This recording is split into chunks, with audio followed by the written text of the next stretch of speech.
বন্ধুরা, চলে এসেছে একটা নতুন ব্লগে। আমি আজকে শুরু করছি ভিডিওটা আম মাখা দিয়ে। তো আমগুলোকে ভালো করে মাখিয়ে নিয়ে লঙ্কাটা ভালো করে দিচ্ছি। লঙ্কাটা মানে ঝাল আছে হয়তো, সে খেয়ে আমি আপনাদের জানাবো অবশ্যই। ভালো করে লঙ্কাটা লবণ দিয়ে ভালো করে চটকে মাখিয়ে নিই। যা গরম পড়েছে না, এই গরমে একটু টক খেলে ভালো লাগে। আর দেখে জিভে জল আসছে, একটু কমেন্ট করে জানাবে।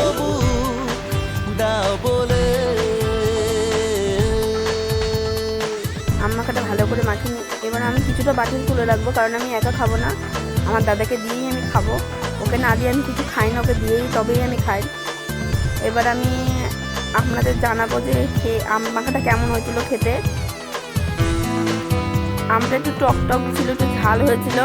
এটা আমাদের গাছের আম। একটু স্নান টান করে আসি, তারপরে আপনাদের সাথে কথা হবে। স্নান টান করে আসলাম, একটু মাথাটা আসি আবার দেখা হবে। মাথা আসলাম। বাইরে প্রচণ্ড গরম পড়েছে, যা দিন যাচ্ছে গরম বাড়ছে। এখন দুপুরে খাওয়ার টাইম হয়ে গেছে। এই যে আজকে আমার মা রান্না করেছিল ডিম, নিম বেগুন চাটনি। তো ডিম দিয়ে আর নিম বেগুন দিয়ে আগে খেয়ে নিই, তারপরে চাটনি খাবো পরে।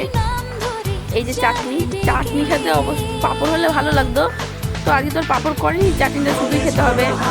তা আমি আপনাদের দেখাচ্ছি চাটনি খেতে কেমন হয়েছিল। চাটনিটা খুব ভালোই রান্না করেছিল আমার মা। পাঁপড় হলে একটু ভালোই হতো, কিছু তো আর করার নেই। আচ্ছা, এরকম ভিডিও দেখতে থাকলে লাইক কমেন্ট শেয়ার করবে।